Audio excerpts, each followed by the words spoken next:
Howdy, friends. It's been a while since my last written blog on our website, Oasis Focus Inc. Actually, I believe 4 weeks ago in April was when you heard from me. It's been busy since then. We've had an opportunity to do care cards to our senior citizens, our senior friends across the nation. It took about 3 weeks getting all those care cards written, mailed, and sent out. And we're so thankful for your support that you make that happen for us here. So thank you, thank you, thank you. We've heard a lot from some of those senior centers that have received it.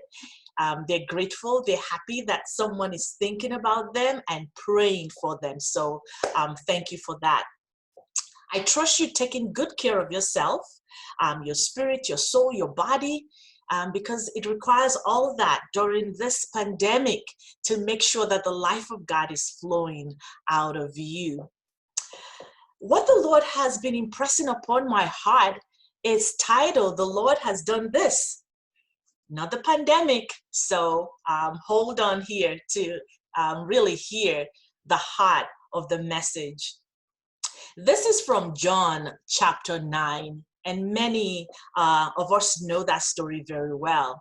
We learned about it while we were little, and if you're not familiar with that Bible passage, I encourage you to read it as a means of meditation, or read it for reading, or just read it before you go to bed at night. In chapter 9, there is the story of a grown man that was born blind.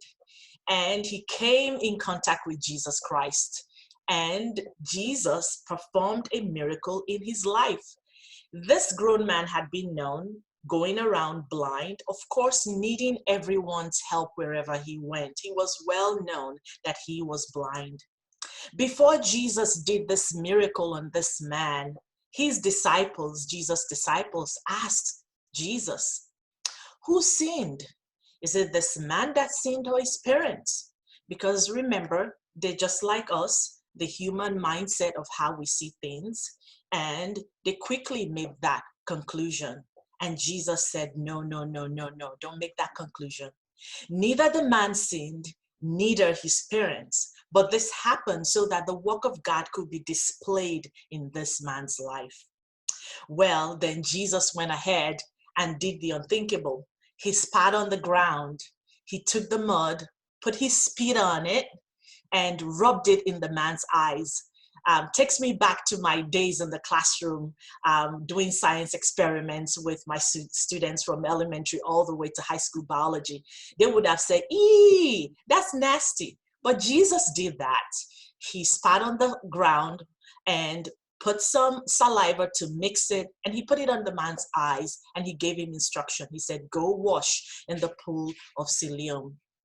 The Bible tells us the man immediately went. He did not argue. He did not think about it. He just got up and went. He went and washed. And when he did, he received his miracle. He was able to see. Well, we would have thought that now that this grown man that has relied on people for all of his life to get around, to do things, people will be happy for him. No, they were not. In fact, his neighbors, in fact, those that he grew up with, maybe that he went to school with, many of them started questioning, is this really him? Is this the same person? And they came to him and he said, "Yes, I am the same person." What happened? And he explained to them, the man Jesus healed me. The man Jesus performed this miracle, and here I am. Well, they were not satisfied.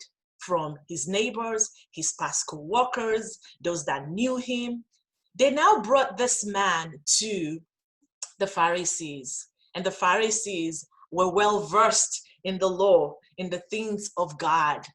And they asked him, "Who did this?" And he said, "Jesus Christ did this. It was him.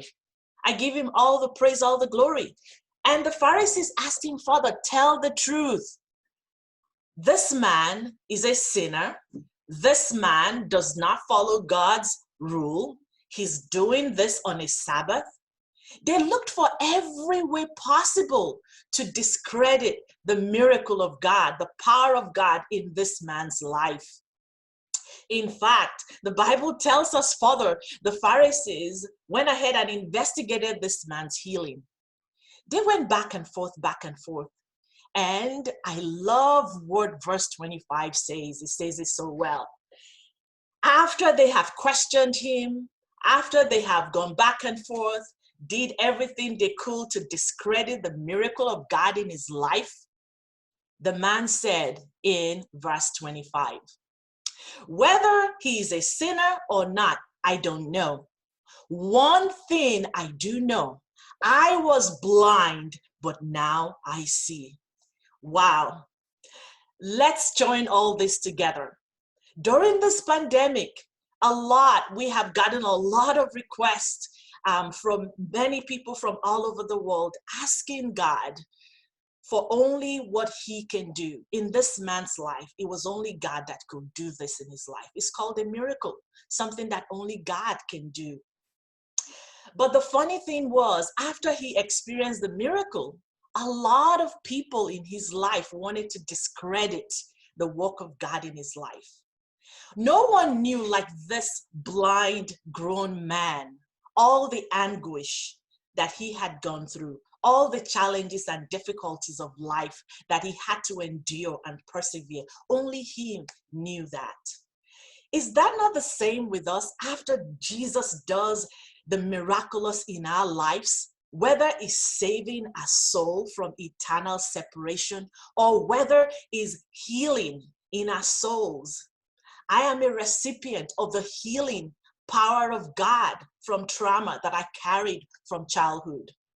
No one can know like you because you know what it was to be tormented in your soul, sleepless nights.